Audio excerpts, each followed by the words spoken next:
Kami sering kali berjalan dalam kegelapan ya Tuhan.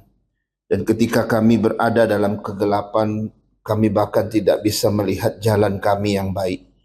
Dan dalam kegelapan kami tersesat, bahkan kami tidak bisa mengambil keputusan yang terbaik dalam hidup ini. Oleh karena kegelapan itu juga membuat kami semakin hari semakin jauh dari Tuhan.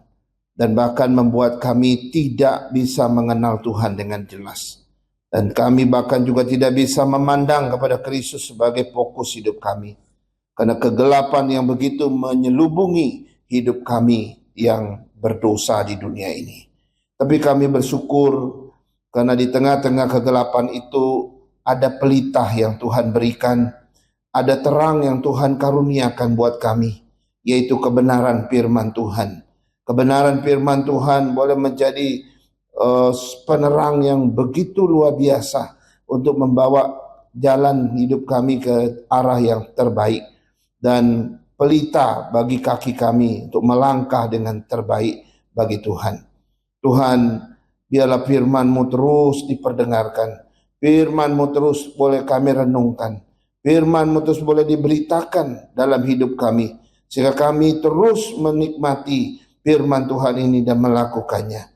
Dan saat ini Tuhan berbicaralah kepada kami, karena firman Tuhan yang mau disampaikan boleh menuntun kami ke jalan Tuhan, ke kehendak dan tujuan-tujuan Tuhan. Berfirmanlah karena hati kami telah siap. Di dalam nama Yesus kami berdoa. Amin. Amin. Ya, shalom saudara sekalian. Shalom. Ya, selamat bertemu kembali. Dan saat-saat minggu depan ini akan banyak orang keluar kota karena mau liburan gitu ya.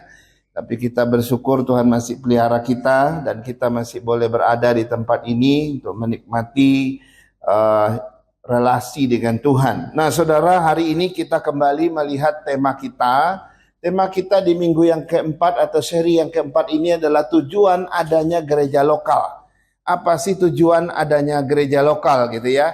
Tapi minggu lalu jangan lupa kita sudah melihat ya komitmen untuk tertanam di dalam gereja lokal. Kita udah merenungkan itu minggu lalu ya. Dan untuk komitmen tertanam di dalam gereja lokal itu kita harus melewati 6 proses berkomitmen dan itu udah kita dengar minggu lalu. Ada komitmen secara nalar dan berpikir kita. Ada secara emosi kita, ada secara kewajiban hukum normatif, ada berpikir secara etis sehingga akhirnya kita ambil komitmen dan juga sebagai profesi bahkan secara hitung-hitungan. Setelah semua itu kita lalui, akhirnya kita bilang oke, saya komitmen sama Tuhan. Saya komitmen kepada gereja Tuhan. Saya komitmen kepada pekerjaan Tuhan. Nah, itu melewati 6 proses itu. Nah, jangan salah juga kita udah belajar tentang ciri-ciri orang yang berkomitmen atau tertanam di dalam bait Allah. Pertama, mereka selalu menyukai tempat kediaman Tuhan. Hati mereka selalu merindukan pelataran-pelataran Tuhan. Ya, hati mereka selalu mau memuji, menyembah Tuhan. Selalu ingin diam di rumah Tuhan. Maka tadi lagu itu ya, lebih baik 1 hari di rumah Tuhan daripada 1000 hari di tempat lain. Karena mereka boleh menikmati ya diam di rumah Tuhan itu satu yang sangat menarik bagi mereka. Selalu berhasrat untuk berziarah ya gitu ya, berziarah. Ya setiap hari kita datang di rumah Tuhan itu adalah berziarah. Dari rumah kita udah dari kemarin kita udah berpikir oh besok kita ke gereja ya. Besok nanti kita berangkat jam sekian ya. Mobil udah isi bensin belum ya? E-tol udah ada belum ya? Itu semua adalah bagian dari hasrat kita mau berziarah, datang ke rumah Tuhan, saudara ya. Ada persiapan yang matang, ada sesuatu kesiapan hati untuk melangkah ke rumah Tuhan. Nah, orang Israel melakukan itu pada zaman mereka, saudara. Kemudian mereka bisa melihat hal-hal yang bernilai di balik fenomena, saudara. Nah, ini yang kemarin saya sudah jelaskan. Kenapa mereka sampai bilang lebih baik 1 hari di rumah Tuhan daripada 1000 hari di tempat lain. Kenapa? Karena mereka bisa melihat sesuatu yang bernilai di balik 1 hari daripada yang 1000 hari itu tidak bernilai. Tapi yang bernilai kekal ada di balik 1 hari. Yang 1000 hari nggak ada apa-apanya bagi mereka. Nah, ini udah kita dengar minggu lalu. Nah, hari ini saudara, kita akan menjawab dua pertanyaan. Pertanyaan pertama adalah apa saja tujuan atau fungsi adanya gereja lokal di dunia ini? Ini akan kita jawab. Yang kedua, atau apa saja inti bisnis? Atau inti bisnisnya, bahasa kerennya adalah core bisnisnya gereja lokal tersebut. Apa core bisnisnya gereja? Nah, saudara, ada 5 core bisnis gereja, dan ini juga tercatat di tata gereja kita. Ya, core bisnisnya gereja itu ada 5 ini, saudara. Yang pertama adalah peribadatan atau ibadah. Itu core bisnis gereja. Ya, inti bisnisnya gereja. Yang kedua, dalam gereja ada yang namanya persekutuan. Yang ketiga ada pemuridan, nanti ada pelayanan, ada penginjilan. Nah, saya mau jelaskan buat saudara, apa itu core bisnis? Core bisnis itu artinya inti bisnis suatu hal, suatu toko kah, suatu institusi kah, suatu perusahaan kah. Yang disebut inti bisnisnya itu ya apa yang dia jual, begitu kan? Misalnya toko bangunan, core bisnisnya toko bangunan apa? Yaitu semen, batu, apa lagi? Apa lagi? Batu bata, ada pasir, gitu kan? Itu inti bisnisnya toko bangunan. Nah, kalau itu universitas, inti bisnisnya apa? Program pendidikannya. Ya, ada yang jurusan IT, ada yang jurusan apa, termasuk mata kuliahnya ada di situ semua. Itu inti bisnisnya universitas. Kalau itu restoran seafood, inti bisnisnya apa? Ada udang, ada kepiting, ada apa lagi? Ada cumi goreng, gitu kan? Ada macam-macam, saudara. Kalau itu misalnya institusi apapun, selalu ada inti bisnis. Nah, kalau itu gereja mesti ada 5 ini. 5 ini adalah inti bisnisnya gereja. Inti bisnisnya gereja, itu maksudnya. Kalau gereja tidak ada 5 ini, itu bukan gereja. Gereja lokal baru menjadi gereja lokal yang benar kalau ada 5 ini, saudara. Jadi gereja itu tidak akan pernah jadi gereja kalau tidak ada yang namanya peribadatan. Kalau tidak ada ibadah itu bukan gereja. Kalau tidak ada persekutuan itu bukan gereja. Kalau tidak ada pemuridan, pengajaran itu bukan gereja. Kalau tidak ada pelayanan itu bukan gereja. Dan kalau tidak ada penginjilan itu bukan gereja. Karena inti bisnisnya gereja itu. Kalau ada 5 ini baru kita bilang, ini baru gereja. Gereja baru bisa jadi gereja yang sesungguhnya kalau ada inti bisnisnya yang 5 ini, saudara. Nah, saudara, mari kita lihat satu persatu ya. Saya rasa mungkin sudah kita sering membaca dan mendengarkan juga tentang 5 hal ini. Yang pertama yang akan kita lihat adalah peribadatan, ya, atau sering disebut juga liturgia atau latria, ya. Latria itu artinya peribadatan, bisa juga disebut ibadah, bisa juga disebut penyembahan, ya kan? Ini mirip ya, maka dipakai dengan istilah liturgia, latria gitu ya. Ibadah atau peribadatan ini asalnya dari mana sebenarnya? Saudara, dalam perjanjian lama kita sudah melihat Tuhan sudah menetapkan agar umat Tuhan berkumpul setiap hari Sabat. Tuhan tetapkan itu sejak dalam perjanjian lama. Dan di dalam perkumpulan pada hari Sabat itu membedakan umat Tuhan dengan bangsa lain. Bangsa lain tidak ada yang namanya kumpul hari Sabat, itu nggak ada. Kalaupun mereka kumpul hari Sabat pasti acaranya berbeda. Umat Tuhan bangsa Israel dikumpulkan pada hari Sabat. Dari sana Tuhan sudah ajarkan mereka untuk beribadah pada Tuhan. Nah, lalu hari Sabat itu berubah ke hari Minggu, saudara. Mungkin saudara berpikir, kan hari Sabat itu hari Sabtu kan? Ya, dalam perhitungan orang Yahudi itu hari Sabtu. Tapi kenapa hari Sabat sekarang kok hari Minggu? Harusnya yang benar itu adalah gereja Bala Keselamatan ya. Iya betul ya. Dia ibadahnya hari Sabtu, betul ya. Oh, Advent, sorry saya lupa. Advent, ya, mereka ibadahnya hari Sabtu. Dan mereka anggap hari Sabtu itu hari Sabat, bukan Minggu. Loh, kenapa yang lain jadi hari Minggu? Nah, saudara, ada sejarahnya ya. Hari Minggu di dalam perhitungan orang Yahudi itu adalah hari pertama di dalam minggu itu. Hari Minggu dihitung sebagai hari pertama, bukan hari Senin loh. Ya, hari Minggu itu dihitung sebagai hari pertama. Dan pada hari pertama itulah Tuhan Yesus dibangkitkan. Ini sejarahnya. Makanya Jumat Agung selalu hari Jumat dan kebangkitan selalu hari Minggu. Betul ya? Setiap perayaan kita itu selalu Jumat Agung ya hari Jumat. Lalu kebangkitan Yesus selalu hari Minggu, gitu kan? Nah, Yesus bangkit pada hari pertama itu hari Minggu. Nah, itu salah satu dasarnya berubah ke hari Minggu. Yang kedua, contoh dari jemaat mula-mula. Ya, jemaat mula-mula menyebut hari pertama itu adalah hari Minggu, itu maksudnya adalah hari Tuhan, saudara. Itu kita ketemukan di dalam Kisah Rasul pasal 2. Saya nggak usah baca ya. Jadi hari Minggu itu disebut hari Tuhan, maka itu menjadi rujukan kemudian gereja yang lahir kemudian bahwa hari Minggu lah hari peribadatan itu. Nah, jadi bukan kebetulan saudara kalau menetapkan hari Minggu itu hari peribadatan. Nah ini awalnya ibadah dilakukan sebagai hari Minggu. Lalu ibadah itu sendiri di awal sekali jemaat mula-mula itu belum ada gereja. Belum ada gedung gereja seperti kita. Yang ada mereka beribadah dari rumah ke rumah, saudara. Makanya sebenarnya yang awal sekali dari rumah ke rumah. Kalau suatu saat gereja kita dihancurkan, ya kita tetap bisa ibadah kok. Kita ngumpul dulu di rumahnya siapa, giliran minggu berikutnya di rumah siapa. Itu justru lebih alkitabiah. Karena jemaat mula-mula mulainya begitu. Nah, lalu kemudian saudara berlanjut sampai akhirnya orang-orang percaya itu memiliki gereja. Betul, dari bait Allah jadi sinagog, tapi itu tidak linear kadang-kadang. Ada yang linear tapi ada juga yang enggak.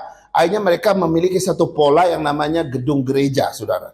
Nah, gedung gereja itulah yang menjadi gereja lokal yang kita sebut pada hari ini sebagai local church ya. Nah, saudara, ibadah itu adalah sebuah tindakan memuji Tuhan, menyembah Tuhan dan memuliakan Tuhan. Ya, sorry ya, saya belum jalankan rupanya ya.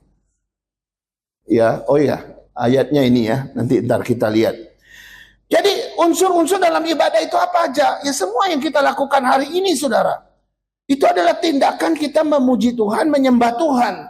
Peribadatan ini harus ada unsur-unsurnya, misalnya berdoa, menyanyi di situ, mengaku dosa. Kenapa tadi liturgi kita bilang begini, harus mengaku dosa dulu, puji Tuhan dulu, berdoa dulu. Saudara, itu semua sudah diamanatkan di dalam Alkitab. Kita lakukan itu bukan suka-sukanya pendeta, bukan suka-sukanya majelis, enggak. Itu amanatnya perintah daripada firman Tuhan. Karena itu saat berdoa, berdoalah dengan sungguh. Saat menyanyi, menyanyilah dengan sungguh. Ya, jangan malas nyanyi gitu ya. Saya baru tahu kalau orang sakit sleep apnea itu disuruh nyanyi, saudara. Rupanya itu bagus katanya. Wah, saya bilang saya mau rajin nyanyi gitu. Tapi memang suaranya memang cempreng kayak begini ya susah juga ya nyanyi tiap hari gitu. Tapi memang nyanyi itu adalah bagian dari peribadatan kita. Membaca firman Tuhan, merenungkan firman Tuhan. Ada pengakuan iman, mengikuti sakramen, ada persembahan, ada perjamuan kasih dalam jemaat mula-mula. Tiap hari mereka memecah-mecahkan roti, saudara, luar biasa ya. Nah, ini menarik, saudara. Jadi peribadatan itu adalah core bisnisnya gereja, yang gereja harus mengerti apa itu. Tadi saya sudah jelaskan. Sekarang kita lihat tujuan daripada peribadatan itu. Tujuan peribadatan itu, saudara, tidak lain dan tidak bukan tadi. Memuji, menyembah Tuhan atau memuliakan Tuhan. Pendeta Rick Warren pernah menulis di dalam buku dia bilang begini, salah satu alasan atau tujuan Tuhan menciptakan kita di dunia ini supaya kita memuliakan Dia.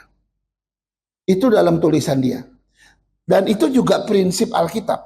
Salah satu tujuan Tuhan menciptakan saya dan saudara supaya saya dan saudara memuji dan menyembah Tuhan atau mempermuliakan Tuhan.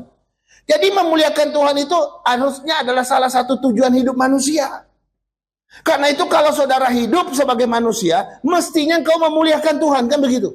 Tapi kalau engkau tidak memuliakan Tuhan, engkau sedang melawan tujuan Tuhan itu, saudara. Harusnya itu tujuan hidup saya dan saudara. Maka kita tidak boleh tidak memuji Tuhan. Kita tidak boleh tidak mempermuliakan Tuhan. Ya. Jadi kalau ada orang tidak mempermuliakan Tuhan dalam hidupnya, dia sedang melawan ya apa yang Tuhan mau. Nah, Ibrani 10 ayat 25, ini ada bacaan ayatnya demikian. Saya baca ya. Janganlah kita menjauhkan diri dari pertemuan-pertemuan ibadah kita seperti yang dibiasakan oleh beberapa orang, tetapi marilah kita saling menasihati dan makin giat melakukannya menjelang hari Tuhan yang mendekat. Tadi kita udah juga disuruh baca tadi ya. Saudara, dari ayat ini itu mengingatkan kita dua hal. Menarik saudara. Ayat ini mengingatkan kita dua hal. Pertama, ayat ini mengingatkan kita supaya kita tidak malas beribadah. Atau jangan menjauhi ibadah, gitu ya. Sebab tindakan itu akan melawan tujuan Tuhan buat kita. Ketika engkau malas beribadah, ketika kau menjauhkan ibadah-ibadah, kau sedang melawan tujuan Tuhan loh. Sebab Tuhan ciptakan engkau untuk memuliakan Dia, memuji, menyembah Dia. Dan sekarang kau tidak mau, engkau menjauhkan diri dari peribadatan itu, dan engkau sedang melawan tujuan Tuhan. Ini pentingnya, kenapa kita ayat ini selalu dibacakan buat kita. Dan yang kedua yang dia selalu mengingatkan kita adalah, ayat ini juga mengingatkan kita untuk kita saling mengingatkan. Coba lihat perintahnya ya. Tadi dibilang apa? Ya, marilah kita saling menasihati. Kan dia bilang gitu. Artinya ayat ini juga mengingatkan kita supaya kita saling mengingatkan. Wajar dong kalau kita WA, jangan lupa ya ibadah besok. Ayo kita bareng-bareng ibadah besok. Bisa gitu ya. Jangan lupa berdoa loh. Kamu lagi ada pergumulan berat ya? Iya, ayo jangan lupa berdoa. Ya kan? Kita mengingatkan lewat WA lewat apa saja, kita mengingatkan. Itu salah satu yang diperintahkan di ayat ini. Memang dia suruh kita mengingatkan kita untuk saling mengingatkan satu sama lain, supaya kita tidak menjauhkan diri dari peribadatan kepada Tuhan. Ada satu lagi ayat saudara, menarik ini, yaitu ayat Mazmur 95 ayat 6 dan 7 berkata begini. Kita baca bersama-sama, lebih enak kalau kita baca bersama-sama dengan bersuara. 2, 3. Masuklah, marilah kita sujud menyembah, berlutut di hadapan Tuhan yang menjadikan kita, sebab Dialah Allah kita dan kitalah umat gembalaannya dan kawanan domba tuntunan tangannya. Pada hari ini kiranya kamu mendengar suaranya. Saudara, menarik ayat ini bahwa memang kita disuruh berlutut menyembah Tuhan gitu ya. Tapi ada 4 hal yang diingatkan dari ayat ini. Yang pertama, ya kenapa kita harus menyembah Tuhan? Ada 4 alasan maksudnya. Kita kenapa harus memuji menyembah Tuhan? Yang pertama, karena Tuhan menjadikan kita. Dialah pencipta kita, kita adalah yang dicipta. Yang dicipta harus menyembah sang pencipta. Itu dalilnya. Kalau orang pakai istilah dalil ya. Engkau sebagai yang dicipta, engkau mesti menyembah Dia yang menciptakan. Alkitab memang menekankan itu. Ini alasan pertama. Kenapa kita harus beribadah sih? Kenapa mesti tiap minggu ada ibadah? Mesti ada lagi komisi sekolah minggu, komisi pemuda, komisi wanita. Kenapa mesti ada semua ini? Saudara, sekali lagi saya katakan, karena Dia penciptamu, kau berkewajiban memuliakan Dia, menyembah, memuji Dia, saudara. Dia Allah kita, kata pemazmur. Yang kedua, ya alasan kedua, kenapa kita harus menyembah Dia? Karena Dialah Allah kita, ya. Kita ini punyanya Dia, kita ini miliknya Dia. Karena itu sebagai miliknya Dia, kita menghormati Dia, menyembah Dia, beribadah kepada Dia. Kan dikatakan di situ, Dialah Allah kita. Kalau orang yang nggak punya Allah, nggak repot-repot ibadah, saudara. Pernah lihat orang yang yang nggak percaya Tuhan itu apa namanya? Ateis itu. Mereka ada ibadah nggak? Nggak ada. Ada gereja nggak? Nggak ada juga. Ada masjid, ada vihara, nggak ada juga. Orang yang ateis, yang nggak percaya ada Tuhan atas mereka, ibadah itu nggak ada. Kecuali kalau orang Kristen itu mau jadi ateis, maka dia nggak peduli kepada ibadah. Dia nggak peduli sama gereja. Kenapa kita mesti ada ibadah? Kenapa kita mesti memiliki gereja? Karena aku milik Allah, Dialah Allahku, Allah kita. Yang ketiga, Alasan kita beribadah kepada Tuhan karena kita adalah umat gembalaannya. Ada di situ kan? Umat gembalaannya, ya. Di situ dikatakan kitalah umat gembalaannya. Saudara, kita menjadi umat gembalaannya artinya apa? Tuhan yang memelihara kita, Tuhan yang menjaga kita, Dia yang menopang hidup kita. Masa orang yang sudah menopang hidup kita, menjaga kita, memelihara kita, dan memberikan anugerah demi anugerah buat kita, masa sih kita nggak menyembah Dia? Dia adalah Allah yang kita adalah umat gembalaannya. Dia menggembalakan kita, saudara.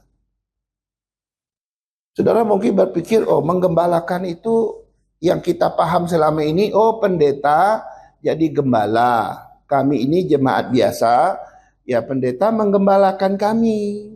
Kalau kami lagi sesat-sesat, ya pendeta tuntun kami ke jalan yang benar, gitu kan? Kalau kami misalnya lagi bingung dengan persoalan hidup ini, kami minta bimbingan dari gembala sidang kami, gitu kan? Pemahaman kita tentang gembalaan baru sampai level itu, saudara. Padahal kalau kita baca Alkitab, Allah adalah gembala agung kita. Dia gembala dari segala gembala manusia. Dan sebetulnya kita semua, termasuk kami para gembala, para pendeta pun digembalakan oleh gembala agung itu. Kita ditopang, dijaga, dipelihara, dituntun, dibimbing oleh Dia. Karena itu setiap firman Tuhan itu adalah bentuk penggembalaan Dia. Menarik ya? Yang keempat, alasan kita menyembah Tuhan kenapa? Karena kita adalah domba tuntunan tangannya. Itu ada lihat di situ? Ya, kita adalah kawanan domba tuntunan tangannya. Artinya apa? Dia memimpin kita, membimbing kita, menuntun kita kayak Mazmur 23 ya. Dia membimbing kita ke air yang tenang, ke rumput yang hijau. Kemudian kemana lagi? Ke padang yang berumput hijau tadi ya, ke air yang tenang. Dia menyegarkan jiwa kita. Itu loh model penggembalaan Tuhan atas kita. Karena itu nggak ada alasan untuk kita tidak menyembah Dia. Jadi dari peribadatan kepada Tuhan melalui gereja lokal ini, saudara, umat Tuhan itu sebenarnya menerima 3 hal. Pertama, kita akhirnya terhubung dengan Tuhan. Kita punya relasi dengan Tuhan. Kita akhirnya punya hubungan pribadi dengan Tuhan yang intim. Itu tujuan dari peribadatan yang ada di gereja lokal. Yang kedua, kita akan mengalami hadirat Tuhan, kehadiran Tuhan dalam hidup kita. Tidak hanya di gereja, di rumah kita, di tempat pekerjaan kita, di tempat kuliah kita. Di sana kita boleh mengalami yang namanya hadirat Tuhan, kehadiran Tuhan. Cuma kadang-kadang kita nggak terlalu peka ya. Sebenarnya Tuhan selalu hadir kok dimanapun kita pergi. Karena Dia ada selalu bersama dengan umatnya. Dia nggak bisa dipisahkan, kita nggak bisa dipisahkan dari Dia. Karena itu saat kau naik kereta api, mau naik bis, mau naik Grab, kau tidak sendirian. Tuhan ada di situ. Saat kau sakit, Tuhan ada di sana. Saat kau lagi bergumul di dalam dunia pekerjaanmu, Tuhan mendampingi engkau kok. Saat rumah tanggamu berantakan, ingat ada Tuhan di tengah-tengah keluargamu. Dia nggak pernah pergi. Dia selalu ada relasi dengan kita. Relasi itu nggak bisa diputuskan oleh apapun. Maut, bahkan setan pun nggak bisa. Ini penting, saudara. Iman kita harus kuat di situ. Ya, hadirat Tuhan itu ada di mana-mana. Nggak cuma saat memuji Tuhan dan ada di gereja saja, enggak. Saat kau berdoa di kamarmu yang tertutup itu, yang ada di satu tempat yang kecil sekalipun, di situ hadirat Tuhan kau boleh rasakan. Yang ketiga, yang akan kita dapatkan ketika kita beribadah pada Tuhan, itu ibadah itu akan memperdalam, memperkuat relasi kita dengan Tuhan. Relasi kita mungkin selama ini ya kayak sekedar dengan teman lama atau ya teman lama ya. Kita sekedar say hello saja. Hello, apa kabar? Ya udah, pergi gitu ya. Kita nggak pernah tahu pergumulan dia, kita nggak pernah tahu apa yang dia sedang hadapi. Dia juga nggak tahu tentang kita. Tapi kenal ya kenal, kayak teman lama gitu. Boleh nggak begitu dengan Tuhan? Enggak. Ibadah, kalau kau hidup di dalam peribadatan yang benar, itu akan menguatkan relasimu, menguatkan hubunganmu dengan Tuhan. Nggak sekedar say hello dengan Tuhan, tapi engkau betul-betul punya relasi yang kuat dengan dia. Ini perbedaannya, saudara. Itu untungnya. Nah, inilah tujuan dan fungsi gereja lokal yang pertama, supaya kita bisa beribadah kepada Tuhan, memuji dan menyembah Dia. Sekarang kita lihat core business gereja yang kedua. Core business gereja yang kedua atau tujuan dan fungsi gereja yang kedua adalah persekutuan, yang sering kita dengar koinonia. Ya, sering kita dengar ya, koinonia gitu kan. Ini bicara tentang persekutuan. Nah, kata koinonia, saudara, berasal dari koinonia bahasa Yunani, itu terjemahan literalnya itu adalah berbagi. Jadi zaman itu kalau orang bilang lagi ada koinonia. Koinonia itu ya kami lagi sedang berbagi, itu maksudnya. Jadi koinonia dalam arti kata dasarnya itu adalah berbagi. Nah, kalau dia berbagi, saudara, kalau kita lihat di dalam jemaat mula-mula, maka di dalam Kisah Para Rasul itu bilang begini, ya. Dan semua orang yang telah menjadi percaya telah tetap bersatu, dan segala kepunyaan mereka adalah kepunyaan bersama, dan selalu ada dari mereka yang menjual harta miliknya, lalu membagi-bagikannya kepada semua orang sesuai dengan keperluan masing-masing. Dengan bertekun dan dengan sehati mereka berkumpul tiap-tiap hari dalam bait Allah. Mereka memecahkan roti di rumah masing-masing secara bergilir dan makan bersama-sama dengan gembira dan tulus hati. Saudara, ini apa ini? Ini adalah berbagi. Kita lihat ada banyak orang yang berbagi dalam jemaat mula-mula. Karena itu definisi daripada persekutuan itu bisa seperti ini. Definisinya adalah persekutuan adalah ya. Oh, sorry. Mana dia? Oh, ini dia. Oh, ini. Sorry. Definisinya adalah persekutuan adalah hidup dalam kebersamaan, hidup di dalam persatuan, relasi, dan saling berbagi antara satu jemaat dengan jemaat yang lain sebagai anggota tubuh Kristus. Itu definisinya. Jadi hidup dalam apa? Kebersamaan, hidup dalam hubungan, dan hidup dalam berbagi. Apa yang mau dibagi? Gak cuma duit yang dibagi, gak cuma makanan yang dibagi. Pergumulan hidup juga bisa dibagi. Iman kita bisa dibagi. Pengalaman-pengalaman kita bersama Tuhan itu bisa dibagi. Ya, pengetahuan kita bisa dibagi. Seluruh yang ada pada kita, kemampuan yang ada pada kita, itu bisa dibagi. Jangan cuma berpikir, oh roti doang yang dibagi ya. Ya duit doang yang dibagi. Enggak cuma itu. Ya. Kalau memang ada itu ya bisa dibagi. Tapi ada banyak hal lain yang bisa kita bagi. Ya. Menarik ya. Nah, di dalam persekutuan, saudara, ada banyak yang dapat kita lakukan. Misalnya ya di dalam persekutuan itu ada yang namanya hubungan yang erat satu sama lain, saling mendukung, ya, saling berbagi tadi kehidupan, pengalaman dan imannya, rasa memiliki identitas yang sama secara keluarga rohani. Ini adalah bagian dari persekutuan. Kalau persekutuan kita makin lama makin bagus, saudara, makin lama makin tinggi dan makin sempurna, ada satu ciri yang muncul. Kita akan merasa satu di dalam persekutuan itu, dan kita akan merasa yang namanya rasa memiliki identitas yang sama. Jadi orang tanya saat libur nanti, orang tanya, kau gerejanya di mana gitu ya. Aduh, mau ngaku gereja Kelapa Gading nggak punya gedung gitu ya. Kau gereja mana? Ya di Moy gitu ya. Padahal kita sudah nggak di Moy lagi gitu ya. Kenapa kita malu mengakui identitas kita? Walaupun identitas itu ya sederhana gitu ya, tidak ada fasilitas, tapi kita dalam satu perkumpulan komunitas yang begitu bagus, kita nggak perlu malu karena kita ada rasa memiliki rasa kesatuan yang ada di situ tadi. Dan di situ juga ada saling menguatkan, menghibur dan menerima satu sama lain. Gitu. Menarik ya. Nah, selain itu saudara, persekutuan juga sering dianggap sebagai nyawa atau napasnya komunitas. Kalau kita ini punya satu komunitas iman, keluarga rohani gitu ya, maka napasnya adalah nyawanya dan napasnya adalah persekutuan. Menarik ya. Hubungan atau relasi kita, saudara, itu hanya bisa hidup dalam persekutuan. Tapi tanpa persekutuan, tidak ada relasi, tidak ada hubungan. Kalaupun ada, itu terasa hambar, terasa kaku, terasa asing.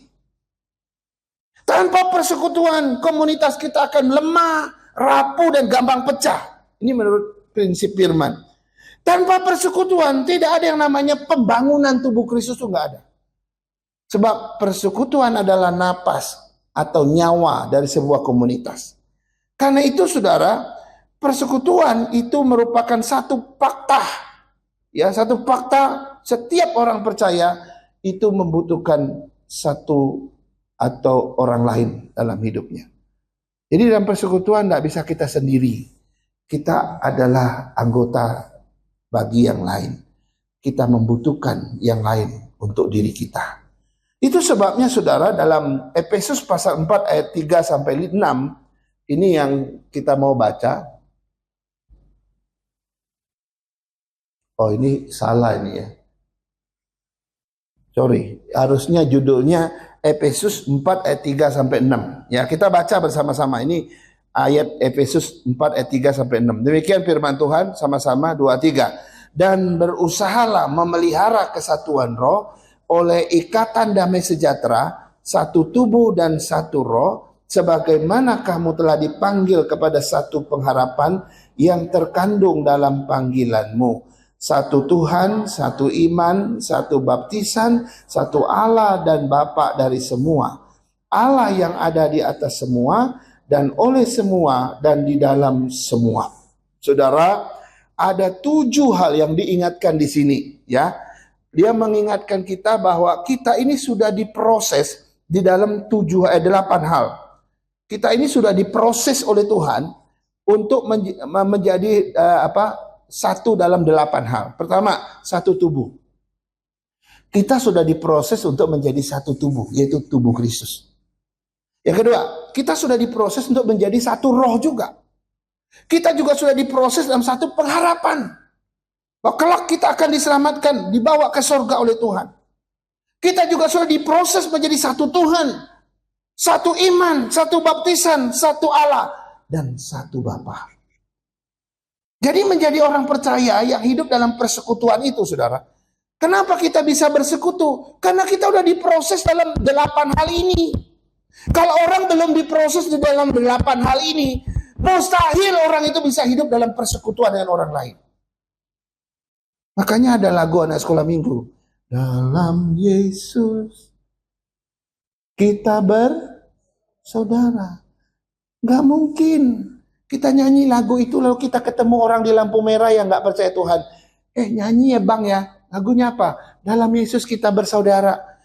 Hatinya gak bisa terima. Karena dia belum diproses menjadi satu Tuhan dengan kita. Dia belum diproses menjadi satu iman dengan kita. Dia belum diproses satu roh dengan kita. Dia belum diproses satu Tuhan, satu Allah, satu Bapa dengan kita. Nah bakal yang ngerti lagu itu. Orang yang ngerti lagu itu hanya orang yang sudah melewati 8 proses ini, saudara. Karena itu nasihat Rasul Paulus menarik nih. Yang pertama, berusahalah memelihara kesatuan roh oleh ikatan damai sejahtera. Apa yang dimaksud dengan berusahalah memelihara kesatuan roh? Inilah yang disebut dengan persekutuan. Ketika kita bersekutu satu sama lain, kita menciptakan persekutuan di dalam gereja kita atau dalam persekutuan kita atau dalam komunitas kita. Itu adalah bagian dari kita memelihara kesatuan roh. Kalau tidak, kita akan memecahkan kesatuan roh itu. Banyak orang yang merusak kesatuan roh. Banyak orang yang menghancurkan kesatuan roh itu. Karena mereka tidak bersekutu di dalamnya. Tapi selama engkau bersekutu di dalamnya, selama engkau setia dalam persekutuan, di dalam persekutuan itu, maka engkau akan memelihara kesatuan roh itu. Jangan heran gitu ya, ada banyak orang ya hidup dalam persekutuan, akhirnya dia pergi dari persekutuan itu, dia marah-marah, dia kecewa, dia apa gitu ya. Kenapa? Karena dia tidak hidup di dalam persekutuan itu. Dia tidak memelihara, dia tidak turut serta memelihara kesatuan roh itu. Ini yang dimaksudkan oleh Paulus. Nah, inilah tujuan dan fungsi gereja lokal yang kedua, supaya kita bisa memiliki persekutuan yang erat satu sama lain. Sekarang kita lihat yang ketiga.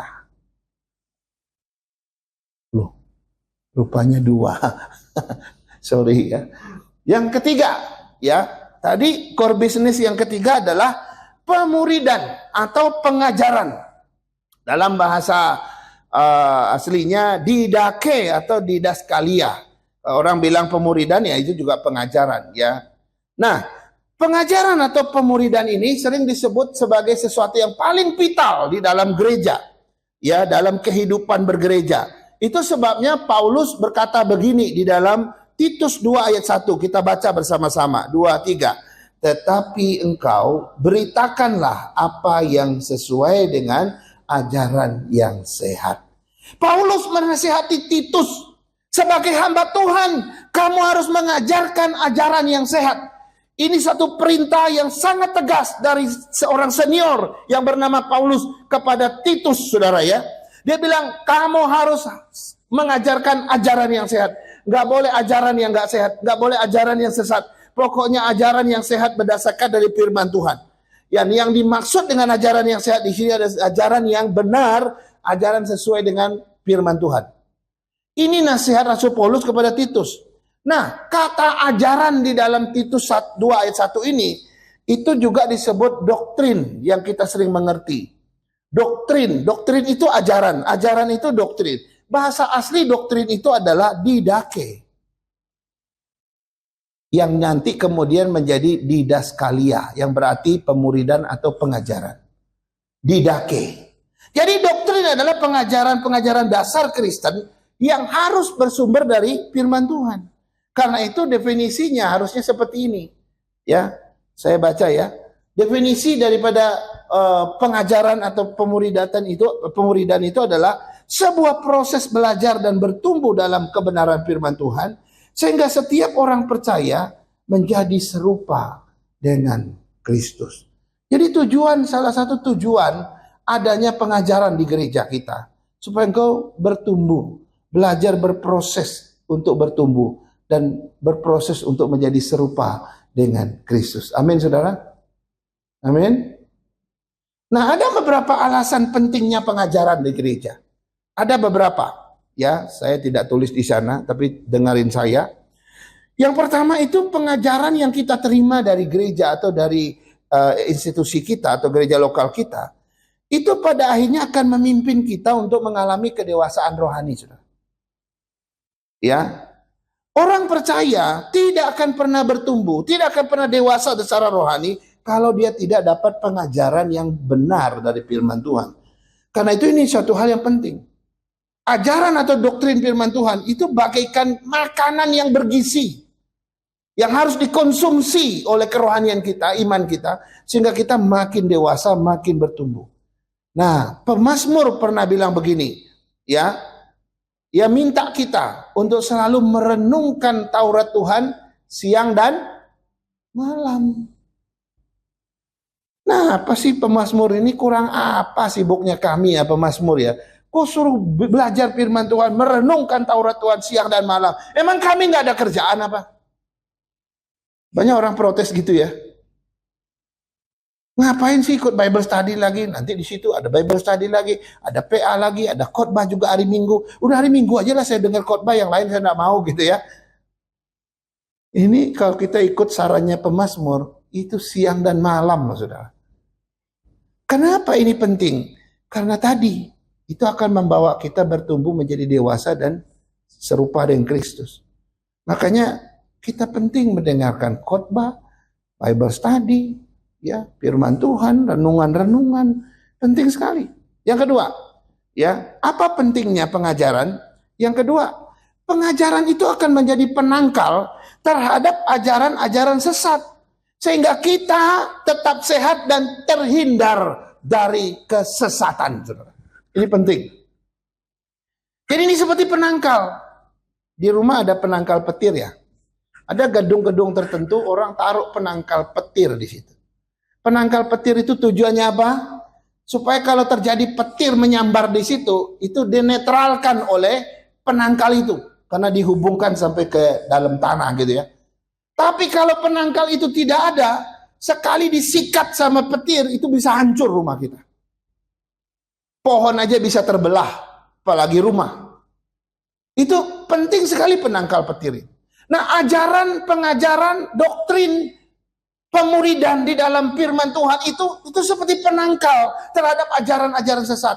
Supaya kita tetap sehat, supaya kita tidak teracuni, supaya kita tetap tetap terhindar dari hal-hal yang seperti itu. Kita akhirnya apa? Kita menjadi orang yang tetap lurus dan tidak tersesat. Itu maksudnya. Itu sebabnya saudara penting sekali ya untuk hidup di dalam pengajaran dan pemuridan ini.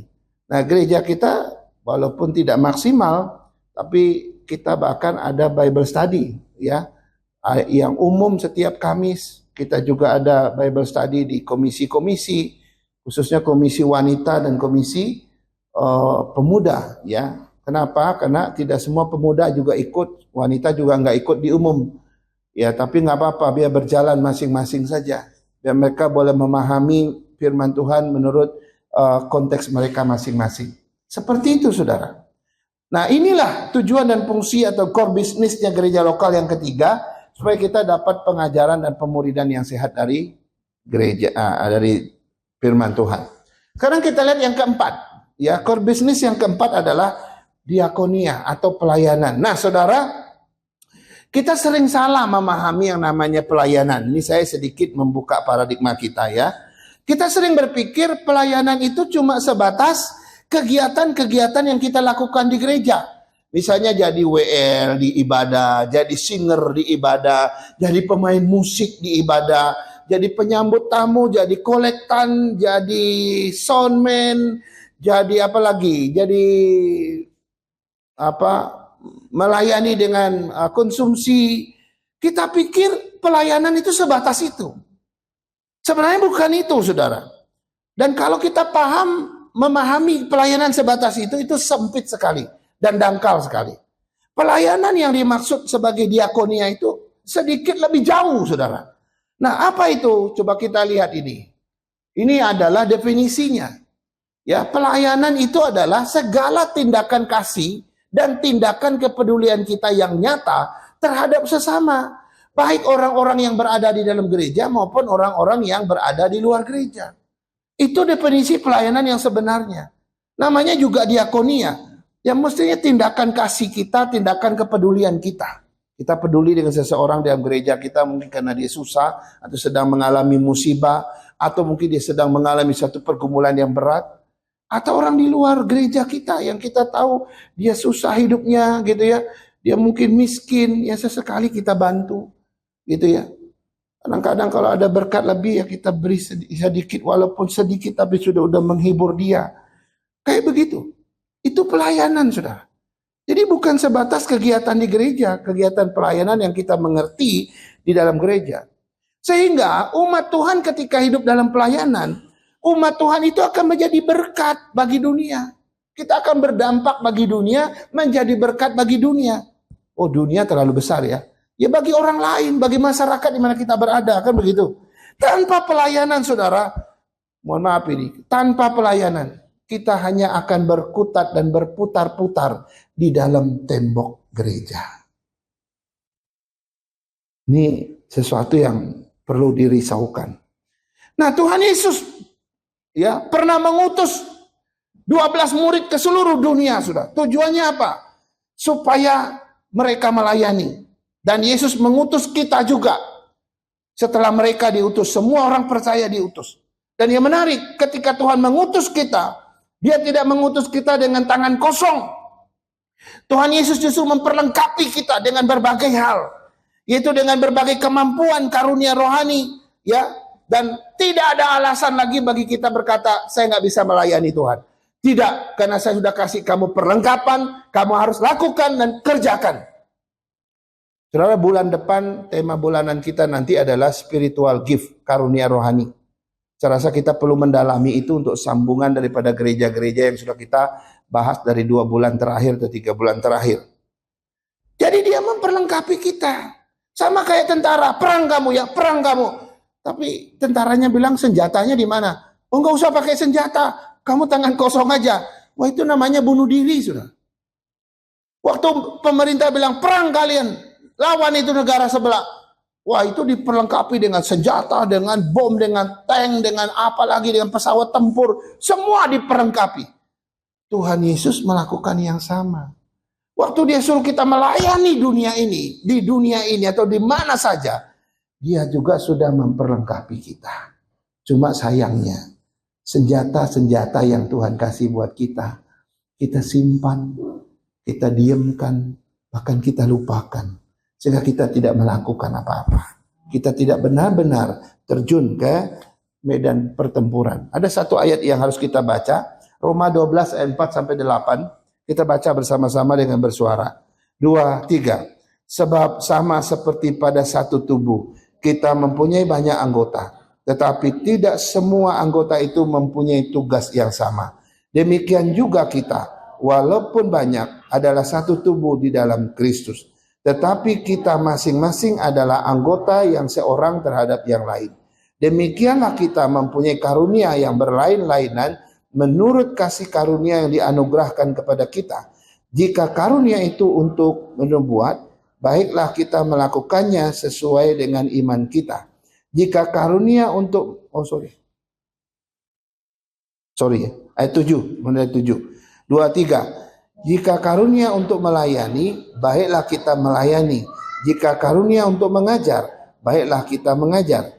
Jika karunia untuk menasihati, baiklah kita menasihati. Siapa yang membagi-bagikan sesuatu, siap ikhlas. Siapa yang memberi pimpinan, hendaklah ia melakukannya dengan rajin. Siapa yang menunjukkan kemurahan, hendaklah ia melakukannya dengan sukacita. Sekali lagi, engkau tidak dengan tangan kosong. Tuhan memperlengkapi kita dengan karunia-karunia. Ya, tujuan pemberikan karunia itu supaya kita diperlengkapi. Yang kedua, supaya kita dimampukan untuk melayani. Dan supaya kita bisa membangun orang lain dan membangun tubuh Kristus. Itu tujuan pemberian karunia ini, saudara. Sehingga tidak ada kata engkau tidak bisa melayani. Karena alatnya sudah dikasih. Perlengkapannya sudah tersedia. Dan tinggal engkau asah saja dan mau saja, maka engkau melakukannya. Gitu ya. Nah, selain pelayanan itu berfungsi untuk memperlengkapi kita, saudara ya, tapi juga pelayanan punya fungsi yang lain, yaitu melatih otot-otot kerohanian kita. Kayak orang binaragawan itu ya, awalnya kecil aja gitu, lama-lama sebulan, 2 bulan, setengah tahun, ototnya jadi gede, karena dia melatih terus tiap hari. Kenapa bisa begitu? Karena dia melatih ototnya. Nah, secara iman rohani kita juga demikian. Iman kita, rohani kita juga harus dilatih ototnya, supaya makin lama makin besar. Nah, pertanyaannya, dengan apa kita melatih otot kerohanian kita? Yaitu dengan terlibat di dalam pelayanan. Menarik ya? Jadi terlibat dan melakukan pelayanan sangat berguna untuk melatih otot-otot rohani kita. Nah, ini adalah tujuan dan fungsi atau core bisnisnya gereja yang keempat. Yang kelima, yang terakhir. Ya, ini adalah core bisnis gereja yang kelima, yaitu penginjilan atau pengutusan yang sering disebut marturiah. Saudara, dasar daripada penginjilan ini atau pengutusan ini adalah amanat agung Tuhan Yesus. Mari kita baca ayat ini bersama-sama seperti tadi. 2, 3. Karena itu pergilah, jadikanlah semua bangsa muridku dan baptislah mereka dalam nama Bapa dan Anak dan Roh Kudus, dan ajarlah mereka melakukan segala sesuatu yang telah kuperintahkan kepadamu.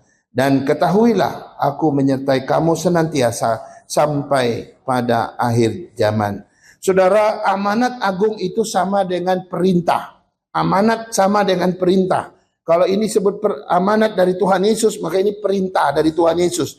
Yang namanya perintah tidak bisa tidak dilaksanakan. Yang namanya perintah harus dikerjakan. Nah, amanat agung ini adalah satu transisi dari ketika Yesus sudah melayani, lalu dia mati, dia bangkit, dia mau naik ke surga. Sebelum dia naik ke surga, dia memberikan amanat agung ini. Jadi dalam konteks perjanjian baru itu, saudara, ini adalah transisi. Yaitu transisi memberitakan Injil dari tangan Yesus ke tangan para murid. Transisi dari memberitakan kerajaan Allah dari tangan Yesus ke tangan orang-orang yang mengikut Yesus. Dan sampai kepada kita hari ini. Jadi amanat agung itu ada satu amanat yang sifatnya transisi. Ya, kalau selama 3,5 tahun Tuhan Yesus yang menunjukkan bagaimana dia memberitakan kerajaan Allah, memberitakan kehidupan yang kekal, keselamatan bagi orang-orang yang percaya.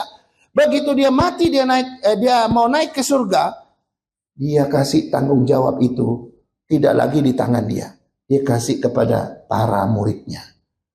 Dan para muridnya terus sampai hari ini kepada setiap orang percaya. Karena itu ada sebuah cerita atau legenda tentang murid Tuhan Yesus. Murid Tuhan Yesus yang 12 itu, ketika Yesus sudah naik ke surga, 12 murid itu berkumpul di satu tempat. Lalu mereka berdoa, minta Tuhan akan menunjukkan kemana mereka akan pergi memberitakan Injil. Lalu mereka membagi bola dunia itu dalam 12 wilayah. Akhirnya setelah mereka berdoa, masing-masing mereka pergi ke wilayah di mana mereka mendapat jatah kemana mereka pergi. Maka jangan heran ada gereja Thomas di India, karena Thomas dapat wilayahnya ke arah India, gitu ya. Dan ada banyak lagi di mana-mana. Nah, dari pelayanan mereka ke seluruh dunia ini, saudara, ya, termasuk Paulus ya. Akhirnya apa? Lahirlah gereja. Satu gereja. Pertama dari gereja itu lahir di Yerusalem. Cuma baru ada satu. Zaman itu, pada tahun yang pertama di Perjanjian Baru, baru ada satu gereja. Pindah mereka kemudian keluar dari Yerusalem, ada gereja kedua. Keluar lagi ada gereja ketiga, keluar lagi ada gereja ketiga. Sampai mereka mati, sudah begitu banyak gereja yang lahir. Dan setelah itu semua pengikut Kristus mendapatkan tanggung jawab yang sama, melakukan semua pelayanan yang sama. Akhirnya sampai hari ini ada jutaan gereja yang lahir di dunia. Itu dimulai dari amanat agung. Ini bukan tugas para pendeta saja. Bukan tugas hamba Tuhan saja. Ini tugas kita semua. Ayo kita bersaksi sesuai dengan kapasitas kita masing-masing. Kau seorang karyawan mungkin. Kau seorang pekerja mungkin. Kau seorang staf mungkin. Kau seorang pengajar mungkin. Kau seorang mahasiswa mungkin. Kau seorang dokter. Kau seorang apapun. Ya pengusaha, bisnismen. Beritakan firman.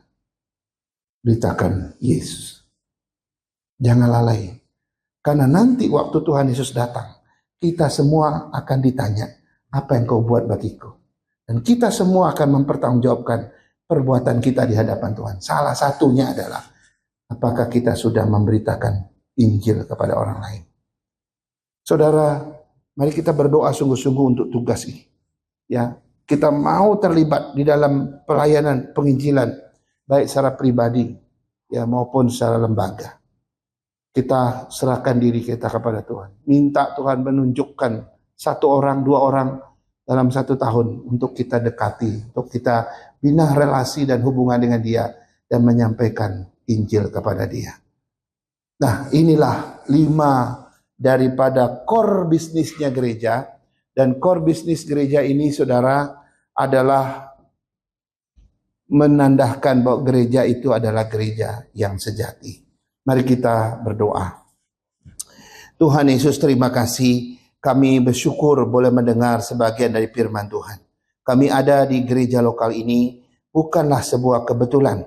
Tuhan taruh kami di tempat ini, menanam kami di tempat ini, supaya kami bertumbuh dan berbuah bagi Kristus. Di tempat ini juga Engkau boleh menjadikan tempat yang layak untuk kami bertumbuh. Karena gereja ini harus memiliki 5 core bisnis itu. Dan di dalam 5 core bisnis itu, gereja ini boleh terus mengajar kami untuk hidup di dalamnya. Tuhan tuntun setiap jemaat yang boleh memahami firman Tuhan ini. Mereka boleh melakukannya, memikirkannya, menggumulkannya, dan menghidupinya setiap hari. Inilah doa kami Tuhan, biar firman Tuhan dimeterai ke dalam hati kami, dan pulang kami dari tempat ini, kami sadar akan siapa kami, dan akan di mana kami sudah ditetapkan oleh Tuhan. Pakai kami dengan leluasa, pakai kami dengan otoritas dan kuasa Tuhan, supaya setiap kami boleh menjadi berkat bagi banyak orang. Dalam nama Yesus kami berdoa. Amin. Amin.